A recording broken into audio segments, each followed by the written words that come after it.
What is up, everybody? Meriden Gaming here, and we're back for another World of Tanks Tech Tree Tank Showcase and Review. Today we're taking a look at the Tier 9 American Heavy Tank, the M103. It's a very classic tank. As far as the American design goes, it's very similar to some of the previous tanks. Long turret. This one's got a little bit more shape to it, with the sides curving down, and then this kind of boat-shaped hull here. So yeah.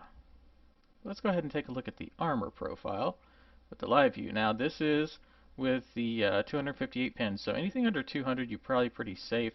But the weak points of this tank you have to protect or go for, depending on if you're facing it or playing with it.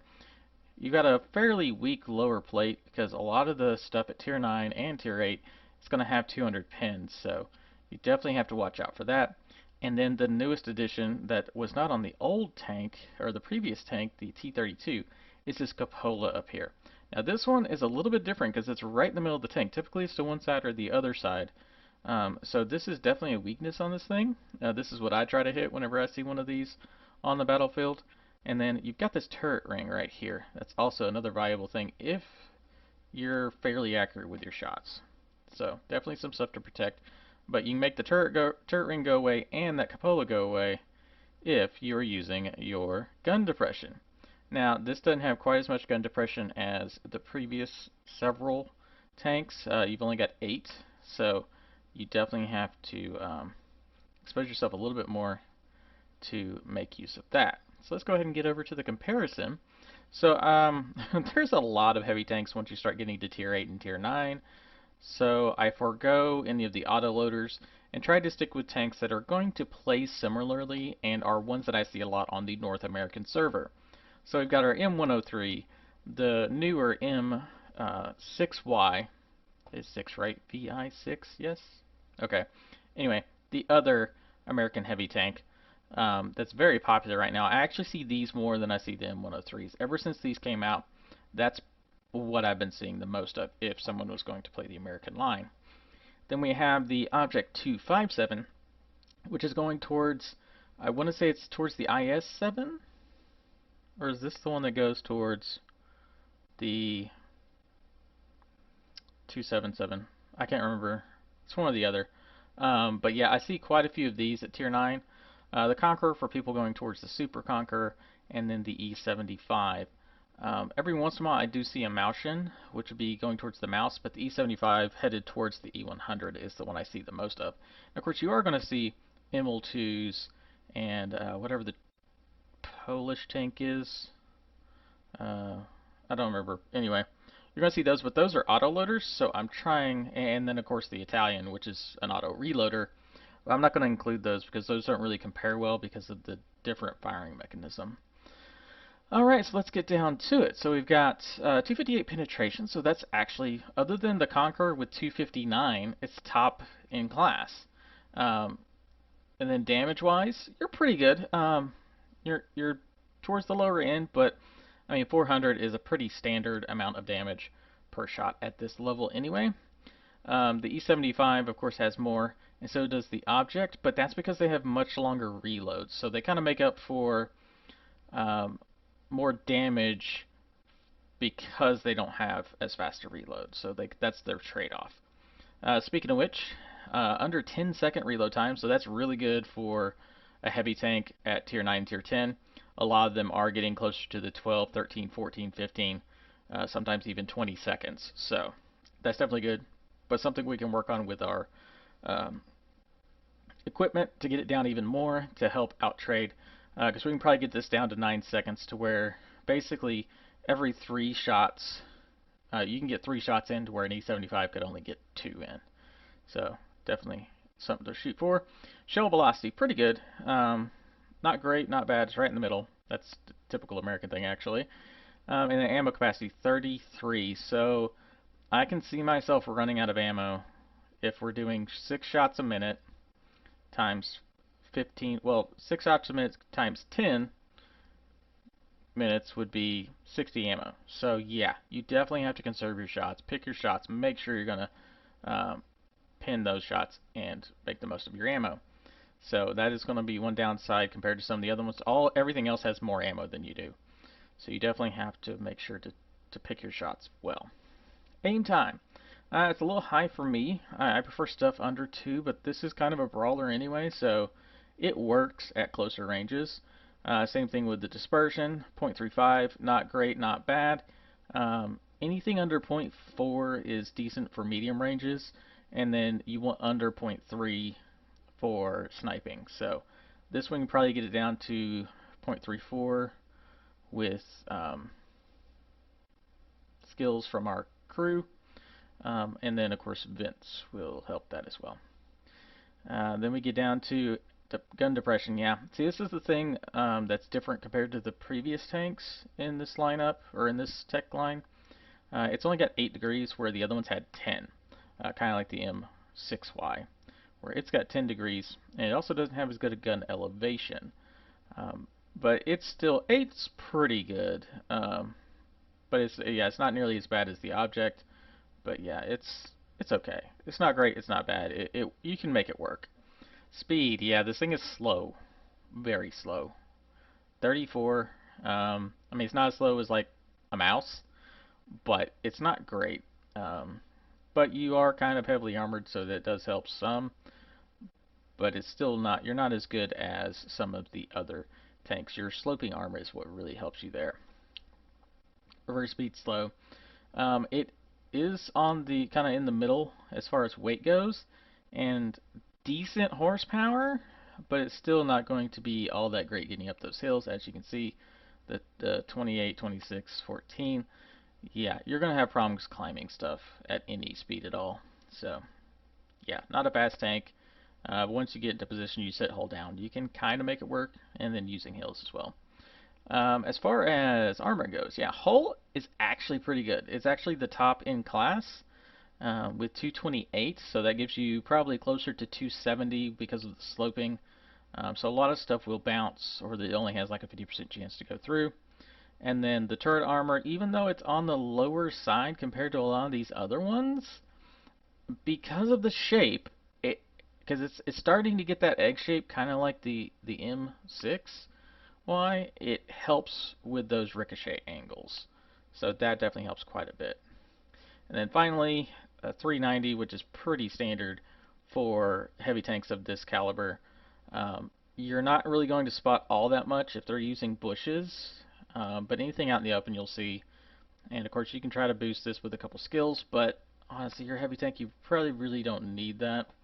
But anyway, so what are the of course skills we're going to use? This is going to be pretty standard across all heavy tanks. Of course, we'll have our camouflage, brothers in arms. I always go with repairs. Since you're a brawler, you need to have your tracks back up as quickly as possible, and then once you spend your one, well, not one, but your repair kit, it takes 15 seconds or so to repair, where you can get it down to under 9 with something like that. Of course, we're going to want our smooth ride, our snapshot. Eventually, we're going to want to get our off-road driving. And then the other one we really want to get is... actually, that may have been it. Yeah, I think that was it. Safe storage helps a little bit too. But yeah, that's the major ones we want to get. And then as far as equipment, you know me. I'm going to put vents on this thing. We try to get our speed up. And then it really comes down to you on which one of these 4 you want to get. Because the aiming circle would help a little bit. Traverse speed on both your gun and turret are also good. And then, of course, dispersion while your turret is moving is also a great option. And then during vehicle movement at traverse is also a really good one. I'd probably go with rotation, just because you are going to run into mediums and lights trying to flank you. So that's probably what I would end up going with. So yeah, vents, gun rammer, and rotation. So that gets us to under, well, almost 8 seconds. So yeah, almost 2 shots for every one from the E75. Our dispersion is down to 0.34. I think it was at 0.34, wasn't it? Because I didn't get the smaller reticle. But then it increases, as you can see, with getting the off-road driving, it gives us a boost to our effective tread, whatever they call this, because I can't remember what it's called. But yeah, we actually end up being better than everything except for that object and the E75 in general, because all the other ones, of course, are red. So that is definitely a skill that will help you get around the battlefield a lot better. And yeah, but anyway, let's go ahead and get over to the gameplay. So we are going to be watching Link. I cannot read this. Link Minishcap. Ha! The Minishcap. A Zelda fan. In his M103, he is anonymized, it looks like. And he's going to be going up against some Immels. What else do we have? A 50 TP prototype, a Renegade, and the TNH. That's the other one. TNH 105. That is the. Is it the Polish? Or the Czech? I don't remember. I can't keep track of it. But anyway, let's get to the gameplay. Time to roll out. Alright. Of course, I get a text from work as soon as I start recording. Okay. That's not a me problem, so we're going to ignore that. Alright. So of course he's going to go to, it looks like, to the standard heavy location. He might go to the bridge. That's also a good option for heavies. No, he's going to go heavy side. Alright.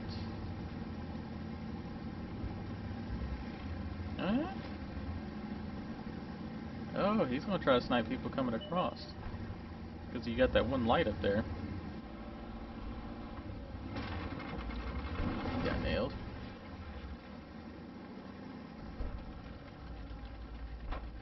Is he going to try some reverse side? What is he doing? He's dancing. He did a little pirouette.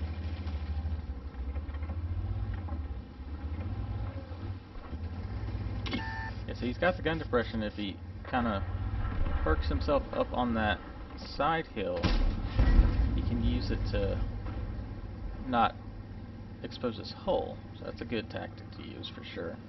Yeah, this one's a little bit different because the previous tank had the turret kind of more forward facing, where now it's kind of more in the middle. So standard side scraping versus reverse side scraping really doesn't matter one way or the other.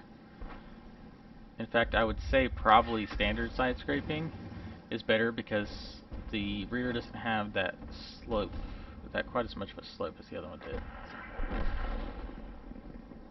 Man, he is reversing all the way. Looks like he's just trying to figure out, kind of let the battle develop, and then go to wherever he feels he's most needed. You definitely have to come down this back side so where you don't get shot from across. Although there's a little rise right here that you can sometimes, your turret will be high enough to where you can take shots across. He's using that zoomed out mode for sure. Look at that.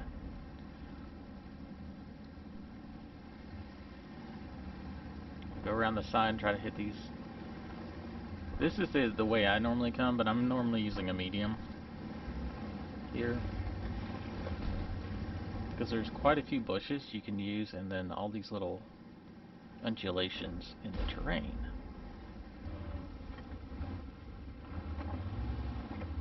Now, I haven't watched this yet, but I did see that there really was, this gameplay was the only option as far as replays. But I did see he had an ace tanker, so a little slow starting off, but he is going to really start giving it to him pretty soon. Side scraping? Anything? Anything? No. Even though they're that close, he doesn't really have E-range to see through the bush.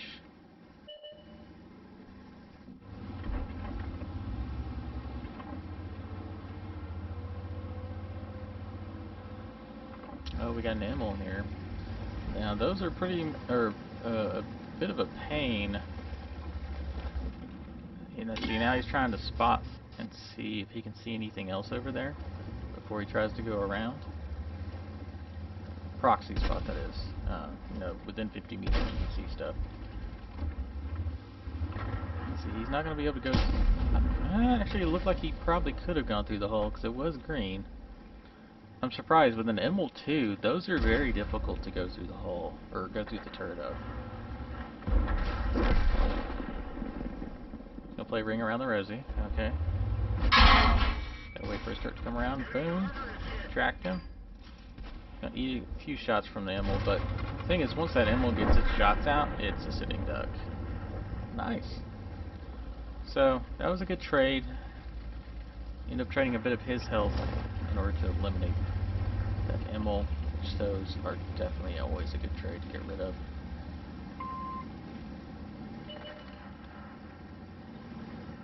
Oh, they've got a few problems, because they've got people coming down that one side, so he's repositioning to help the whatever, that TVP, the new...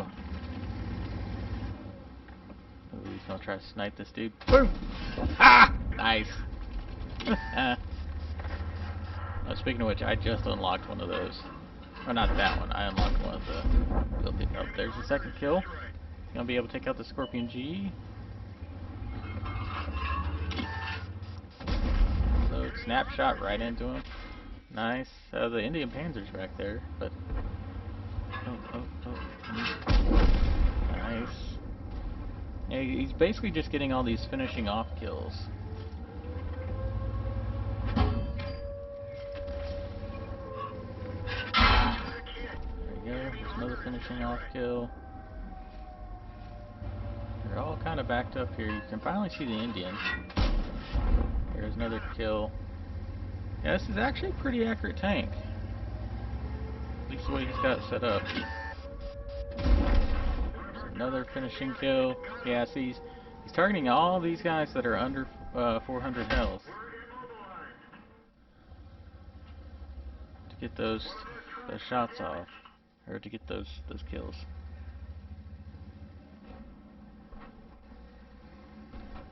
Base capture, but it looks like the Udas is going to deal with that, so he's going to try to deal with these guys over here.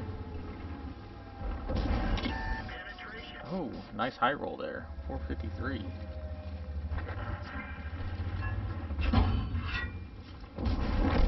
Nice. See? That Charpitar tried to shoot him in the turret, and then, of course, that failed.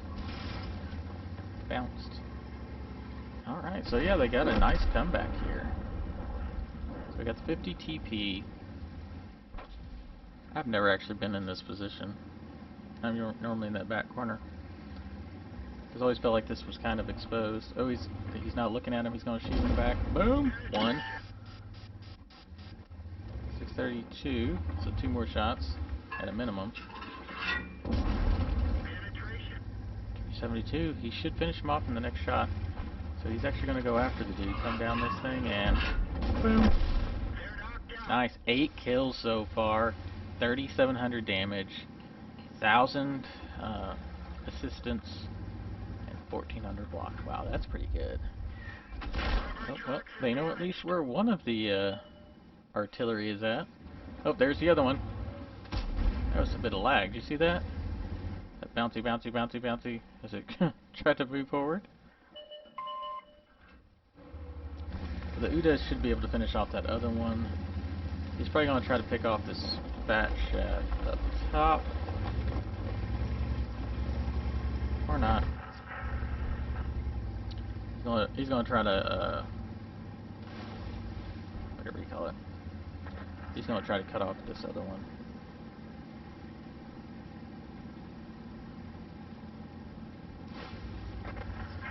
Nope. Uda's got it. And there you go. Well, that is going to be it for that battle. So let's go ahead and go back to the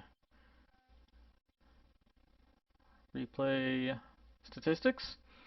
Alright, so yeah, Ace Tanker, Fire for Effect, Bruiser, and Hand of God. Yeah, that's a pretty good set. And then the Radley Walters for destroying 8 or 9 enemies in one battle. That is pretty good. Top Gun and High Caliber. Wow, he got the 3 of the major medals that everyone is trying to get.